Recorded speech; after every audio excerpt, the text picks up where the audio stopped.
el día de mañana de nosotros, tienen viernes allá, celebran este tiempo tan especial que recordamos pasión y muerte de nuestro Señor Jesucristo. El domingo comencé la serie Momentos Cruciales de la Vida del Señor Jesucristo. El primer tema fue la entrada triunfal.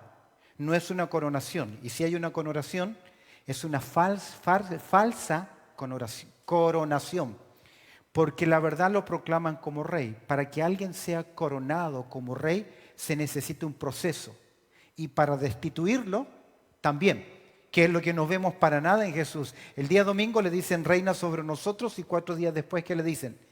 Crucifíquenle. Esa es una farsa. Ahí no hay una genuina adoración. Y los que lo proclaman como rey solamente tienen su interés.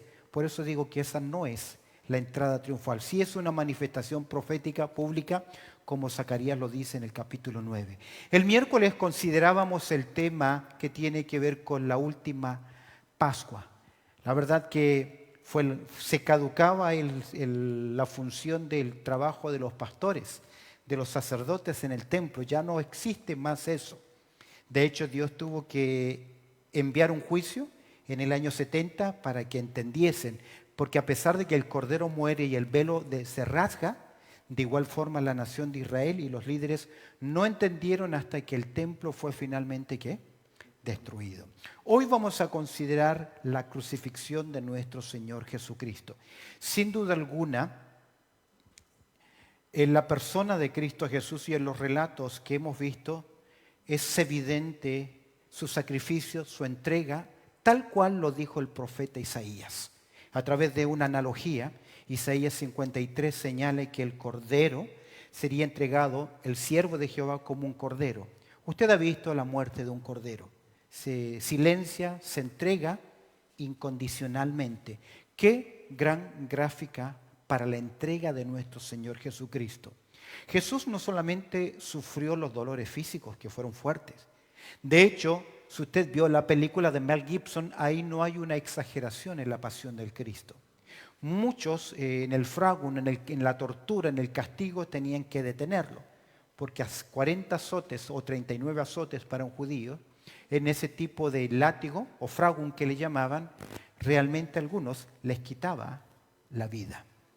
Jesús sufrió físicamente, pero también Él sufrió en su aspecto espiritual, la crisis de nuestro Señor Jesucristo, porque en ese punto es el centro, el foco de toda la humanidad, la crucifixión. Y en Primera de Pedro, antes que mencione, usted ve un recuadro ahí, eso es un código de barra, y lo pongo ahí para que usted lo vea, porque va a comenzar a aparecer en los boletines, y ese, si usted lo escanea, lo lleva inmediatamente a la página web de la iglesia, para que se entere de las actividades, y va a aparecer también otro código de barra para que usted pueda ver, escanear, inmediatamente te va a llevar al canal de YouTube.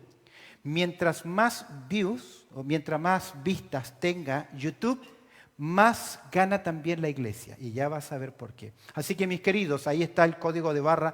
Ahora usted lo puede escanear, pero no quiero que esté mirando la página web de la iglesia, sino que preste atención. Estamos ahí en Primera de Pedro, en el capítulo 3. Abre tu Biblia, por favor, ahí. Y hoy quiero compartir contigo la crucifixión de Cristo, más que nada, más que el hecho histórico, las implicaciones o el resultado de la cruz. Pedro en su carta viene hablando acerca del sufrimiento, del dolor, de las luchas. Si tú lo ves ahí desde el verso, en el capítulo 3, desde el verso 8 en adelante, viene hablando de padecimiento, de ser perseguidos, de persecución. Verso 17, porque mejor es que padezcáis haciendo ¿qué? El bien, si la voluntad de Dios así lo quiere, que haciendo ¿qué cosa? El mal. Usted puede sufrir por malas decisiones, ¿lo tiene? Pero aquí en el contexto los hermanos están siendo perseguidos. Y observa cómo comienza el verso 18. Porque también Cristo, ¿qué? Padeció una sola vez por los pecados, el justo por los injustos, para llevarnos a Dios, siendo la verdad muerto en la carne, pero vivificado en espíritu. El evangelista Mateo nos dice en su relato que tras la agonía del Gólgota, y tras la crucifixión, dice que Mateo 27:35, cuando le hubieron crucificado. Hay evidencia histórica de la muerte de nuestro Señor Jesucristo. Cuando llegó ese momento, y son varios los acontecimientos, nosotros sabemos que el Señor Jesucristo fue crucificado en forma de T, que fue el invento de los romanos. No voy a entrar en detalles con respecto al dolor o la muerte del crucificado. Pero son muchos y variados los cánticos que nosotros tenemos acerca de ¿qué? De la cruz. Ahora, Pablo predicó el mensaje de la cruz. No llevó la cruz como estandarte. En los primeros siglos de la era cristiana, los creyentes no se identificaban por el símbolo de la cruz, sino por el símbolo del pez, ya que la palabra pez utilizando las letras de la palabra pez, en griego se hablaba de Jesucristo, el Hijo de Dios, el Salvador. Por lo general hacían una marca en el piso, haciendo el símbolo del pez, y de esa forma se identificaba. En la arena muchas veces, porque estaban para ser usados en el circo romano, se identificaban en su fe si creían en Cristo Jesús o no. Esa fue la forma. Hasta el año 400 que Constantino, él establece el cristianismo como religión oficial y eleva el símbolo de la cruz. Por eso que nosotros por lo general no cargamos una cruz, menos aún un crucifijo. Si usted tiene un crucifijo, usted tiene que quitarlo, porque eso es pecado, no honra al Señor. Usted tiene la libertad de cargar si quiere una cruz en el pecho, pero recuerde que la cruz, más que nada, es el mensaje, no es el símbolo. No puede usar cruz como símbolo de cristianismo porque no lo es. Es el mensaje de la cruz. Y Martín Lutero le llamó la teología de la cruz, la teología de la luz. Ahora, una pregunta. ¿Qué significa para nosotros la crucifixión de Cristo? ¿Qué significa para el pueblo cristiano la crucifixión de Cristo?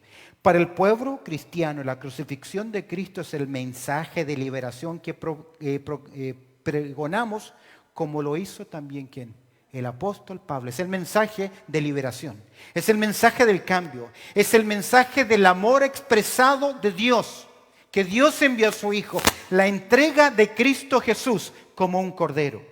Primera a los Corintios en el capítulo 1, verso 17, no está en pantalla. Pablo dice, pues no me envió Cristo, dice Pablo, a bautizar, sino a predicar el evangelio, no con sabiduría de palabras, para que no se haga vana la cruz de Cristo. Es decir, que Él no usó de oratorias, Él no usó de grandes discursos. Él sencillamente hablaba de la muerte en la cruz y la resurrección de Cristo Jesús y los beneficios para aquellos que creen. Porque dice en 1 Corintios 1:18, si lo miras en tu Biblia, porque la palabra, y nuevamente de la cruz, es locura a los que se pierden, pero los que se salvan, esto es a nosotros, poder de Dios. ¿Por qué locura? Porque un romano decía, ¿cómo es posible que aquel que nosotros, el Imperio Romano, crucificamos, pueda ser ¿qué? Un Salvador. ¿Y qué decían los judíos? Aquel que nosotros entregamos a la muerte, ¿cómo es posible que Él sea nuestro ¿qué? Mesías, nuestro Salvador. Para ellos, ¿qué era? Locura. Pero por medio de la locura viene la salvación a los hombres en la comprensión. ¿Por qué? Porque el morir en la cruz era algo difícil y duro. De hecho, en Gálatas capítulo 3, verso 3, claramente las Escrituras dice, citando el Deuteronomio, el Antiguo Testamento, maldito el varón que es colgado en un madero. Porque la muerte en la cruz, aparte del tormento, es vergonzosa. Los judíos cuidaron mucho su desnudez. Era un pecado la exhibición, mostrar parte de su cuerpo.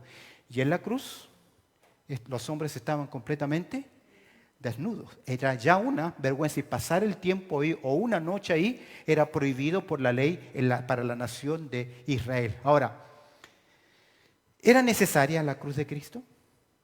¿Era necesaria la crucifixión? En la mente y en el plan de redención, sí era necesario. Sí era necesario. Y es interesante, sí, ¿por causa de qué era necesario? Por causa del pecado. ¿Por qué? Era necesario porque es la única forma por la cual el hombre puede ser reconciliado con Dios. No hay otra forma. Jamás el hombre tendrá paz con Dios sin a través de ¿qué? De la cruz, de la obra de Cristo en la cruz. Tú conoces Romanos capítulo 5, verso 1, ¿te acuerdas? Que dice, justificados pues por la fe tenemos paz para con Dios por medio de nuestro Señor Jesucristo. Justificados por medio de la fe, ¿en quién? En la obra de Cristo Jesús, el Señor. Sin cruz no hay perdón, sin cruz no hay redención, sin cruz no hay cumplimiento del plan eterno. El hecho más trascendental de la historia del hombre es la historia de la salvación y de la victoria que nuestro Señor Jesucristo consumó en la cruz. ¿Cuántas veces leemos Juan capítulo 19 que Jesucristo dijo, Padre, ¿qué? Consumado es, y no le damos ¿qué? El significado que tiene, el significado profundo que tiene. Ahí en la cruz, cuando Jesús dice, Padre, consumado es, se cumple ¿qué cosa? El plan que Dios trazó de eternidad hacia eternidad. La redención del hombre, la obra del nuevo pacto. Ahora, el hecho de la crucifixión, el odio de los fariseos, llevó a Jesucristo a la cruz. Por celo. No podían soportar que Jesús fuese quien dijo ser. Lo rechazaron. Pero ese celo, ese rechazo, a pesar de que fue voluntario, volitivo, de parte de los líderes religiosos, ellos como líderes, tanto los sacerdotes, los escribas, los fariseos, los saduceos, los intérpretes, todos los conocedores de la ley, los religiosos, debían darle la bienvenida a Jesús como Mesías porque se suponía que ellos conocían ¿qué? Las Escrituras. Y todo lo que hizo Jesús, cada movimiento de Jesús estaba en base a ¿qué? A las Escrituras. Pero viendo no pudieron ver y oyendo no pudieron entender. Y a pesar de que fueron ellos la causa del rechazo, Pedro dice, al que vosotros entregasteis, según el determinado consejo y anticipado conocimiento de Dios. ¿Por qué? Porque cada movimiento de Jesús fue a través de la voluntad del Padre. Pero ese obrar de ellos, el odio de los fariseos, llevó a Cristo a la cruz siendo ejecutado el crimen judicial más infame de la historia humana. De hecho, se ha calificado así la muerte de Cristo. El asesinato más cobarde de un embajador que jamás se ha visto y el ultraje más vil que rebelde jamás han preparado contra el benefactor de su patria. El rechazo más grande. Pero me encantan las palabras de Josh McDowell en su libro Evidencias que exigen un veredicto. Él dice lo siguiente: los brazos de la cruz son todavía suficientemente fuertes para que coloquemos en ellos nuestro destino. ¿Por qué? ¿De qué nos habla la cruz? ¿De qué nos habla el hecho consumado de Cristo en la cruz? Permíteme en el tiempo que queda hablarte solamente 3 verdades acerca del hecho de la cruz. ¿De qué nos habla la cruz? Creo que en primer lugar, si prestamos atención a Pedro, y abre tu Biblia ahí en Pedro, en el capítulo 1, observa el verso 18 nuevamente, porque también Cristo padeció una sola vez por los pecadores, por los pecados, el justo por los injustos, para llevarnos a Dios, siendo a la verdad muerto en la carne, pero vivificado en espíritu. Quiero que prestes atención y que veas conmigo en primer lugar de qué nos habla la cruz. Nos habla del sacrificio vicario de Cristo. Nos habla del sacrificio vicario. Sacrificio, su obra, el precio que pagó en la cruz, es el sacrificio vicario de Cristo. Vicario significa un sacrificio consumado, significa es un sacrificio en lugar de otra persona por nosotros. Eso se llama en doctrina la sustitución. ¿Qué significa eso? Que Cristo tomó nuestro lugar. Los hebreos conocían muy bien eso. Cada vez que traían un animal al sacrificio, ¿qué había ahí? Una sustitución. ¿Por qué razón? Sustitución. ¿Por qué razón? Porque el animal tomaba ¿qué? El lugar del oferente. Y en la cruz, encontramos el sacrificio vicario de nuestro Señor Jesucristo. Consideremos lo que Pedro nos dice acerca de la obra de Cristo en la cruz. Él nos deja ver el sufrimiento de Cristo y para animarnos, porque él viene hablando que los hermanos que recibieron esta carta estaban en persecución, estaban sufriendo, tenían problemas. Ahora, Pedro les dice, hey, si ustedes están sufriendo, quiero animarles para que miren a quién. A Cristo Jesús. ¿Cómo comienza el texto? ¿Cómo comienza? Porque también. Esta expresión presenta, que es un adverbio, presenta a Jesús como ejemplo de padecimiento, de sufrimiento injusto. Los receptores de esta carta estaban pasando por tiempos de persecución, pero tienen que ver ahora que el benefactor de la humanidad, el Cordero de Dios, el hombre que hizo bien en esta tierra, padeció y sufrió. Pero tras el sufrimiento, porque no solamente es importante que sufre, sino lo que significa su sacrificio, vemos acá en primer lugar que su sacrificio es vicario. No muere por sí, muere por quién? Por otros. Toma el lugar de otra persona, porque también Cristo padeció, sufrió, enfrentó la agonía, enfrentó el dolor, mejor dicho, enfrentó ¿qué? La muerte. Tal vez los hermanos no estaban enfrentando la muerte, pero estaban enfrentando padecimientos al borde de la muerte. Cristo fue más allá. Cristo, él experimentó la muerte. Padeciendo, dice el texto, ¿cuántas veces? ¿Cuántas veces? Una sola vez. El padecimiento de Cristo en la cruz equivale y se comprende su muerte como un sacrificio único, vicario por nosotros. Por eso que es un error la misa o la Eucaristía de la Iglesia Católica. Porque en la Iglesia Católica, cuando el sacerdote toma los elementos, él vuelve a través del símbolo, en su liturgia es volver a sacrificar a Cristo. Y eso ocurre semana tras semana. Semana tras semana. Y todos los que siguen o participan de esto están en una creencia completamente equívoca, porque Cristo padeció ¿qué? Una sola vez. ¿Quién padeció? ¿De quién viene hablando Pedro? ¿A quién menciona Pedro? Primero a Cristo y luego dice que Cristo ¿qué es? El justo. El justo. Solo Jesús puede ser llamado de esa forma. ¿Por qué justo? Porque toda la vida terrenal de Jesús, en toda su vida terrenal, Él cumplió la ley de Dios. Escúcheme bien, y no es herejía. Si hubo alguien que se ganó la salvación por sus obras, ¿quién es? Jesús. ¿Por qué? Porque Él vivió cumpliendo y cumplió la ley de Dios. Es por eso que Él dijo que ninguna parte de la ley se va a borrar si no se cumple. Y gloria a Dios, Cristo al vivir en justicia, en santidad, en obediencia, cumplió la ley por ti y por mí. Es por eso que yo soy acepto en el amado. Dios dice que el que viola un punto de la ley se hace culpable de toda la ley, pero en Cristo, por su sustitución, por su muerte vicaria, soy acepto delante de Dios. El justo. Pedro dice en su carta, en el capítulo 2, verso 22, el cual no hizo pecado, ni se halló engaño en su boca. Jamás dijo una mentira, jamás dijo una falsedad. Pero ¿qué nosotros? ¿Qué usted? ¿Qué yo? ¿Puedo llamarme justo? Aunque posicionalmente lo somos, pero ante los ojos de Dios todas nuestras justicias como son.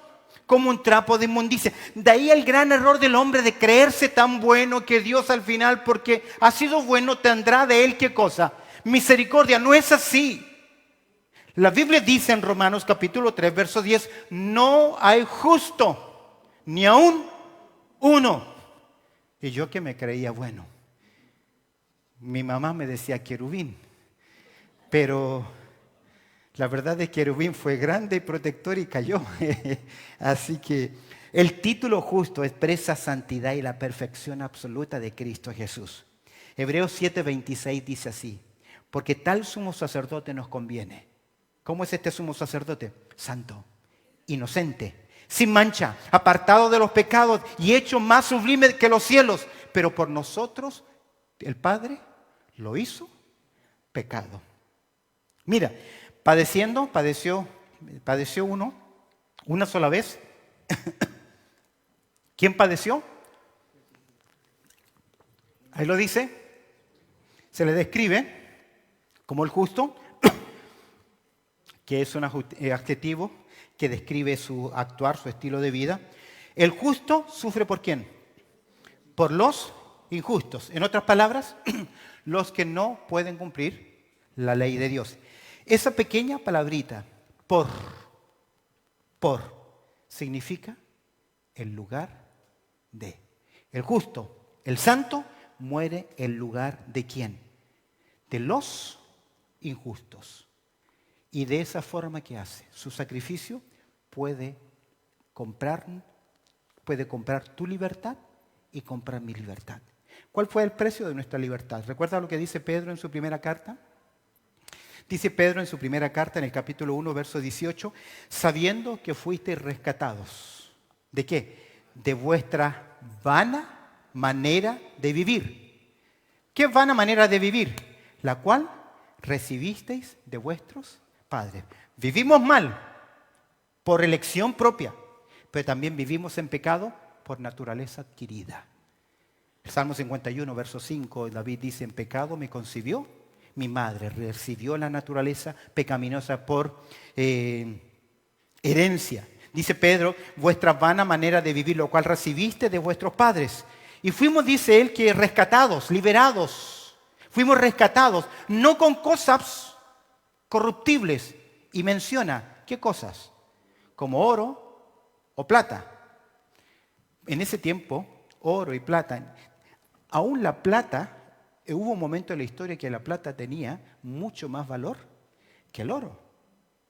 De hecho, cuando se habla de platas, de oro, de perlas, porque también se menciona perlas, una perla equivalía a comprarse varias casas. Hoy con una perla usted no tiene para el depósito, pero en aquel tiempo tenía mucho valor. Y aquí está hablando de cosas o materiales que tienen mucho valor, pero ninguno de ese valor puede comprar ¿qué cosa? Mi salvación. Dice Jesús, ¿qué sacará el hombre?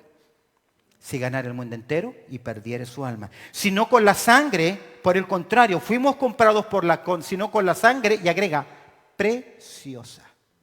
Y el término precioso significa que no hay valor alguno posible que podamos calcular. No hay forma de calcular el valor de la redención como un cordero sin mancha y sin contaminación, ya destinado desde antes de la fundación del mundo, pero manifestado en los postreros tiempos por amor de vosotros. Es por eso que decíamos que ese domingo de Ramos, cuando Jesús entra, se le acababa el trabajo ¿a quién? A todos los pastores que cuidaban animales para el sacrificio. Porque la sangre de los toros y de los machos cabríos, ¿qué? No pueden quitar el pecado. El justo por los injustos. No hay obra buena que usted pueda hacer para ganar el cielo. ¿Recuerdas cómo lo describe Isaías? Nuestra justicia, ¿cómo son delante de Dios? Como un trapo de inmundicia, y que nosotros desde nuestra cabeza hasta la planta de los pies que somos, podrida, hinchazón, llaga, nauseabunda. Es una descripción gráfica para ilustrar la condición del pecador. Es por eso que lo primero que vemos acerca de la cruz de Cristo es el sacrificio vicario de Cristo. Él muere en lugar nuestro. De eso nos habla de la sustitución. Él murió por mí. Luego los teólogos se debatirán si muere solo por los elegidos o muere por toda la humanidad. En las Escrituras dice que muere por muchos y da la vida por muchos. Y salva solo ¿a quién? A su pueblo. Y Él muere solo por sus ovejas. Segundo lugar, la satisfacción vital del Padre. No simplemente vemos el sacrificio vicario, muere por nosotros, sino también la satisfacción vital del Padre. ¿Por qué? Porque al morir Cristo en la cruz, satisfizo las demandas justas de Dios. ¿Cuál es la demanda por el pecado? El juicio de Dios, la ira de Dios.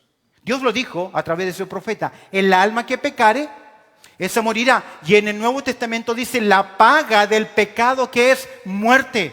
Recibir el juicio de Dios. De hecho, en Juan capítulo 3, verso 36, cuando dice el que cree en el Hijo tiene vida eterna. Ya la está teniendo, pero el que no cree en el Hijo no verá la vida, sino que la ira de Dios ya está sobre él. La ira de Dios está sobre todos los hombres que no han abrazado la fe en Cristo Jesús. Yo entiendo en un concepto general que Dios ama a la humanidad, pero en forma individual Dios está airado con el hombre. Y mientras el hombre no responda a la gracia de Dios, está bajo la ira de Dios. Por eso decirle a alguien, Dios tiene un buen plan para tu vida porque te ama, es cierto y más incierto que cierto. Porque si esa persona no cree en Cristo Jesús, ya está ¿qué? Condenado. Las misiones dicen pueblos no alcanzados. Sí, es cierto, no han sido alcanzados, pero ya están bajo el juicio de Dios. Es por eso que Pablo en las Escrituras nos lleva a autoexaminarnos. Examinaos a vosotros mismos si estáis en la fe. Porque a veces abrazamos tradiciones, prácticas, pero no hemos nacido de nuevo. ¿Cómo se evidencia? Lo he dicho antes estudiando Primera de Juan. Te animo a que lo puedas mirar ahí en el canal de YouTube. Todo el libro de Juan, para Juan. La evidencia es que realmente eres un creyente, no que vienes a la iglesia, sino que perseveras en la verdad. Amas a Dios y amas al pueblo de Dios. Mira, la satisfacción vital. Cristo padeció, ¿cuántas veces? Una sola vez. El tiempo indica una acción completa realizada en el pasado. Lo hizo. Murió. Pagó el precio. Por lo tanto, creer que podemos hacer algo nosotros para satisfacer a Dios está lejos de la verdad. Que dice Pablo en Efesios capítulo 2. Usted lo conoce, verso 8. ¿Por qué? Por gracia sois salvos. Por medio de la fe. Y esto no de vosotros. Y agrega, no por obras, para que nadie se gloríe. Ahí está, claro, y lo apoya Tito 3:5, nos salvó no por obras de justicia que nosotros hubiésemos hecho. Aunque Santiago en el capítulo 2 dice que la salvación sin obras es muerte, y tiene razón. Porque yo veo tu salvación mediante ¿qué? Tus obras. Y si yo no veo cambios en tu vida, 30 años, igualito que hace 30 años atrás, y no hay cambios, es para dudar ¿de qué? De su salvación, porque el Espíritu Santo, la palabra de Dios dice que cada día nosotros vamos siendo más conformados ¿a quién? A la imagen de Cristo. Usted después de este sermón debe parecerse más a Cristo. Pero a veces digo, mientras más predico, más me alejo de Cristo, menos lo evidencio. Algo no está funcionando bien. Algo no está bien. Desde este momento en adelante, los sacerdotes, levitas y los pastores quedaban sin trabajo tras la muerte de Cristo. Se acabó. Porque ahora Cristo es nuestra Pascua. Amén. Él la cumple por nosotros. El sacrificio vicario de Cristo se produce una vez y la satisfacción al Padre también. En primer lugar, porque es un hecho histórico consumado. Dice Romanos 5:6, a su tiempo murió por los impíos. Ya murió y resucitó. Amén. No va a volver a venir a morir. Cuando Él venga, la historia será diferente. Él ya vino una vez como Cordero y cumplió su obra y fue recibido ¿qué? Arriba en gloria y fue entronizado ante la majestad del Padre. Es un hecho histórico, pero es un hecho también salvífico. Mira conmigo Hebreos capítulo 10, me gusta el verso 10. El escritor a los Hebreos en estos capítulos 8 al 10 habla del nuevo pacto. La obra consumada contrasta los sacrificios, la obra en el pasado, como Cristo presenta un solo sacrificio perfecto ante el santuario principal, es decir, el original, porque el que estaba en la tierra era una figura, era una maqueta. En el cielo es la figura especial. Y en Hebreos capítulo 10, verso 10 dice, en esa voluntad, ¿qué dice el escritor? ¿Somos qué? Santificados mediante la obra del cuerpo de Jesucristo, hecha una vez. ¿Y qué? Para siempre. Verso 12. Pero Cristo, habiendo ofrecido ¿qué? Una vez para siempre un solo sacrificio por los pecados, se ha sentado a la diestra de Dios. Es irrepetible esa obra, porque es absoluta, es eficaz, completa, una vez y para siempre. Y el pueblo del Señor Cada vez que se reúne, debe recordar ¿qué cosa? El triunfo del crucificado. No hay otra razón. ¿Por qué se reunían el primer día de la semana? Porque el primer día de la semana se quitó la roca y Cristo que ya no estaba ahí. Todo creyente en todo el mundo debe celebrar el primer día de la semana la resurrección de Cristo Jesús, porque esa es la base de lo que nosotros somos en Cristo Jesús. Por eso usted debe venir a pesar de problemas, dificultades, con preocupaciones, con pruebas. Usted debe venir a una cosa, a gozarse ¿en qué? En las glorias de su Cristo amado. Amén. Pedro lo va a decir, a quien amáis, sin haberle ¿qué? Visto. El sacrificio de Cristo satisfizo las demandas de Dios. Bajo el antiguo pacto los sacerdotes tenían que presentar año tras año, ¿qué cosa? Un cordero. Y primero tenían que presentar un sacrificio ¿por quién? Por sí mismo, porque si no, ¿qué pasaba? Sí, recuerda que parte de la vestimenta de la indumentaria del sumo sacerdote era tener campanitas. Estos eran los únicos que la campana no los salva. Si sonaba la campana, no los salva. Tenían que estar, y todos los demás estaban oyendo ahí el sonido de las campanitas. Esa era la razón. Si se detenían las campanas y no sonaban, algo extraño pasó y lo amarraban a la cintura, porque tenían que tirarlo. No sé, solo sabemos los hijos de Aarón, los primeros hijos de Aarón que ofrecieron una ofrenda a un fuego extraño ante el Señor. Pero el sacrificio de Cristo satisfizo las demandas, hecho una vez y para siempre. ¿Sabe lo otro que me llama la atención? Que los sacerdotes, lo dice Hebreos, están continuamente de pie. Pero cuando Cristo hizo la obra, se sentó a la diestra del Padre. ¿Por qué? Porque fue hecho ¿qué? Una vez y para siempre. Ya no hay más. Y ahora nos queda al hombre creer. Es por eso que cuando leemos del siervo de Jehová, en Isaías 53, verso 11, dice, verá el fruto de la aflicción de su alma y quedará satisfecho. Pagó el precio de la redención. Por eso que el texto dice, Cristo padeció una sola vez por los pecados. Todos nosotros nos descarriamos como ovejas. Cada cual se apartó por su camino. Mas Jehová cargó en él el pecado de todos nosotros. Ahora, es interesante, en 2 Corintios 5, 21, me encanta ese versículo, dice lo siguiente, al que no conoció pecado. ¿Qué agrega? Por nosotros lo hizo pecado. ¿Para qué?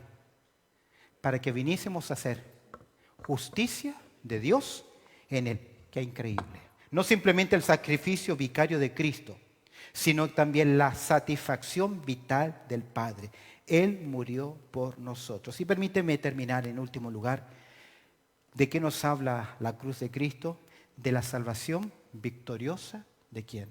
De los creyentes. No solamente del sacrificio vicario, no solamente de la satisfacción vital ante el Padre, sino de la salvación victoriosa de los creyentes. ¿Por qué soy salvo? Porque he creído en Cristo Jesús, quien hizo una obra consumada. Si del sacrificio vicario de Cristo es la sustitución y la satisfacción vital del Padre es la propiciación, que muere por nosotros pagando las demandas, satisface la demanda de Dios, la salvación victoriosa del creyente es la reconciliación. Según la Biblia, según lo que la Biblia dice, el pecado, ¿qué hace? Nos separa de Dios. El pecado, Romanos 3:23, por cuanto todos pecaron están destituidos. Si usted mira, la palabra es no alcanzan la marca divina. En inglés utiliza la expresión short, quedamos cortos. No alcanzan a llegar. Somos incapaces de llegar a la meta, porque la comparación es la gloria de Dios. Y en el Nuevo Testamento la gloria es un aspecto de su santidad, de su esencia, que es evidenciada a los hombres. El hombre no alcanza.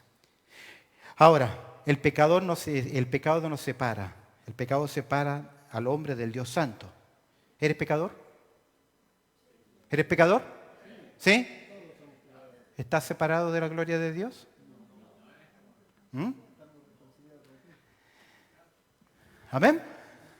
Bueno, esperemos que se muera y veamos. Por eso dice el Señor, Pablo dice, examinaos a vosotros mismos, porque usted puede tener falsa creencia.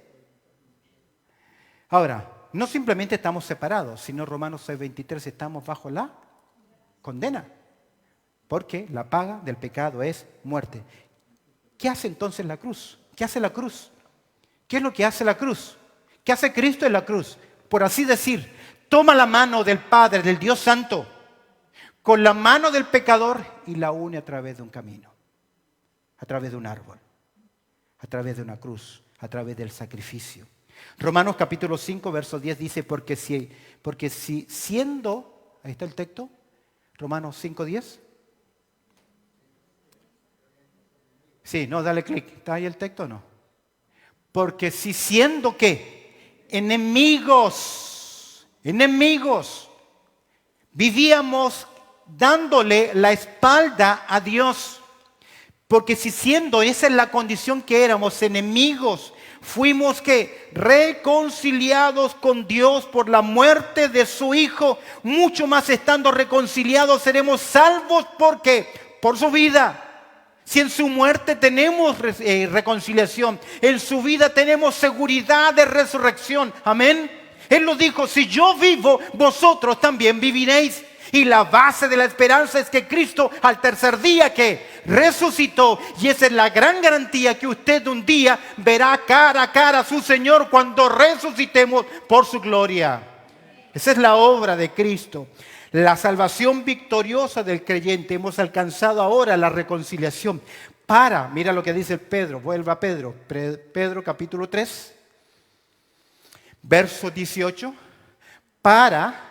Propósito.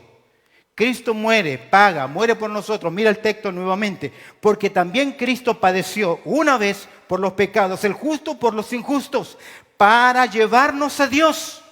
Mira el propósito, para llevarnos. Me encanta esa palabra para, porque indica propósito. Pero ¿cuál es el propósito de su obra consumada? De morir por el pecador, de conducirnos, llevarnos, tomar a un individuo y presentarlo ante un rey, un dignatario, es la idea. Que el Señor nos toma, nos alcanza con su gracia y nos ahora capacita para presentarnos delante de ¿quién? Del Padre sin mancha. De hecho, un día Jesús presentará a la iglesia como sin mancha y sin arruga. Dígame, ¿quién no tiene mancha y quién no tiene qué? Arruga. Dije arruga, no verrugas, arrugas. Todos nosotros, figuradamente, para llevarnos, conducirnos. Esto nos habla de la reconciliación. Qué maravillosa gracia de Dios. En 2 Corintios, Pablo dice en el capítulo 5, verso 19, 2 Corintios 5, 19, que Dios estaba con Cristo reconciliando consigo el mundo, no tomándoles en cuenta a los hombres sus pecados. Y Pablo dice, y nos encargó a nosotros la palabra de la reconciliación. ¿Fuiste reconciliado? Tienes que llevar ese mensaje. Tienes que llevar ese mensaje. No te puedes ir al cielo, no puedes partir de esta tierra, no puedes morir sin llevar ese mensaje de salvación a otros, porque sería un egoísmo tremendamente grande. Es como yo sé dónde comer pan y todos están hambrientos, pero no les voy a decir dónde hay qué. Pan, ¿qué es eso? Egoísmo. No puede ser así. Si Él nos reconcilió para que nosotros también podamos llevar ese mensaje. Así que, en Corintios capítulo 5, verso 20, así que somos embajadores en nombre de Cristo. Como si Dios, no es Dios, como si Dios rogase por medio de nosotros o rogamos en el nombre de Cristo que reconciliaos con Dios. Pablo está diciendo, entiendo la gracia de Dios, su obra, entiendo el sacrificio vicario de Cristo, entiendo la satisfacción vital del Padre, entiendo la salvación victoriosa. Yo quiero llevarles a Cristo, quiero decirles que hay alguien que puede transformar sus vidas. Cada vez que usted llega a este lugar es solo por la gracia de Dios. Y debe alabar a Dios en forma victoriosa, ya que justificados, pues, por la fe, tenemos paz para con Dios. Ahora, el creyente es victorioso. ¿Sabe qué dice el escritor a los Hebreos en el capítulo 4, verso 16? Dice así, acerquémonos, ¿qué? ¿Cómo? ¿Cómo? Confiadamente, ¿a dónde? Ante el trono de la gracia para alcanzar oportuno socorro. ¿Por qué nos podemos acercar? En confianza, porque alguien pagó el precio por nosotros. Es por eso que Jesús dice, yo soy ¿qué? El camino, la verdad y la vida. Nadie viene al Padre si no es por mí. ¿Sabe qué es la idea? Que nadie puede presentarse delante del Padre si esa persona no está al lado mío. Esa es la idea. Estamos al lado de Jesús cuando nos presentamos ante el Padre. Por eso que dice que somos aceptos delante de Dios. ¿En quién? En Él, amado. Y mire cómo termina Pedro, diciendo, para llevarnos a Dios, siendo a la verdad muerto, ¿en qué? En la carne. ¿Quién murió en la carne? Es por eso que el Verbo se hizo carne. Y en su carne, nuestro Señor Jesucristo tuvo que morir. Pero cuidado, si bien es cierto, Roma lo crucificó. Si bien es cierto, Judas lo entregó. Si bien es cierto, los líderes religiosos lo denunciaron y lo entregaron para ser crucificado, Jesús dijo estas palabras, a mí nadie me quita la vida. Nadie me quita la vida. En Juan capítulo 10, verso 18 dice, nadie me quita la vida, sino que yo de mí mismo, ¿qué? La pongo. Él la dio. Él dio su vida, siendo a la verdad muerto en la carne. ¿Pero qué agrega? Pero ese término vivificado significa volver a vivir. Coloquialmente, resucitó. Si bien es cierto, Jesucristo es Dios. Y Él siendo Dios, tiene poder para resucitarse a sí mismo. Él se entregó al Padre. Y el poder del Padre y del Espíritu Santo resucitaron a Cristo. Pablo así lo dice. El poder que resucitó a Cristo también está ¿qué? En vosotros. No significa vamos a resucitar, si me muero resucito. No, lo que Pablo está diciendo es que ese poder de Dios, ese poder que resucitó a Cristo, esa persona divina, también está en tu vida y está en mi vida. Somos templos ¿de quién? Del Espíritu Santo. Porque yo vivo, vosotros también viviréis. Y eso le abre paso ahora. Esa obra consumada a la diestra del Padre, que lo vamos a ver el próximo domingo, le abre paso a Jesús a otro ministerio. O el ministerio actual de Cristo. ¿Sabe cuál es? Hebreos 7:25. Por lo cual puede también salvar perpetuamente a los que por Él se acercan a Dios, viviendo siempre para interceder por ellos. ¿Por qué? Porque su obra fue consumada. ¿De qué nos habla la cruz? Del sacrificio vicario de Cristo. Muere por ti y por mí. De la satisfacción vital del Padre. Pagó el precio. Y Dios quedó satisfecho. Y de la salvación victoriosa del creyente. El que cree en Cristo Jesús. ¿Qué? Tiene vida eterna. No vendrá a condenación. Mas ha pasado ¿qué? De muerte a vida. ¿Por qué? Porque en la cruz primero vi la luz. Y las manchas de mi alma, yo las vi. Fue allí por fe. Que vi a Jesús y siempre feliz. Con Él seré. Escuchaba la historia y de una mujer no vidente. Y escuchó la última parte del himno. Aunque Él se fue, solo no estoy. Dejó al Consolador. Y esa mujer que escuchó esas palabras de este himno, cambiaron tanto su vida que se convirtió en una de las mujeres que más himnos que nosotros cantamos tenemos en nuestros himnos. ¿Y por qué? Porque escuchó ese precioso himno en la cruz. Amén. El beneficio de la cruz. La crucifixión de Cristo Jesús. Que el Señor añada su bendición y a nosotros abra los ojos de nuestro entendimiento, para que seamos cada día más agradecidos por la obra consumada de Cristo, hecha una vez y para siempre. Próximo culto vamos a cantar ¿qué cosa? Del triunfo del crucificado. Amén. De la resurrección de nuestro Señor Jesucristo, porque sabemos que si Él vive, nosotros también viviremos. Bendito Padre Celestial, te damos gracias por tu amor, por tu cuidado y por esta reflexión de la cruz de Cristo. Añade tu bendición. Que tu Espíritu Santo traiga convencimiento, traiga cambio, tal vez arrepentimiento en nuestras vidas, para que cada vez que nos reunamos perdamos de vista todo lo demás, pero nos concentremos en una sola cosa: mirar la obra consumada de Cristo. Pues en la iglesia la gloria es para nuestro Señor Jesucristo y para Dios el Padre, en cuyo nombre, Jesucristo, oramos. Amén y amén.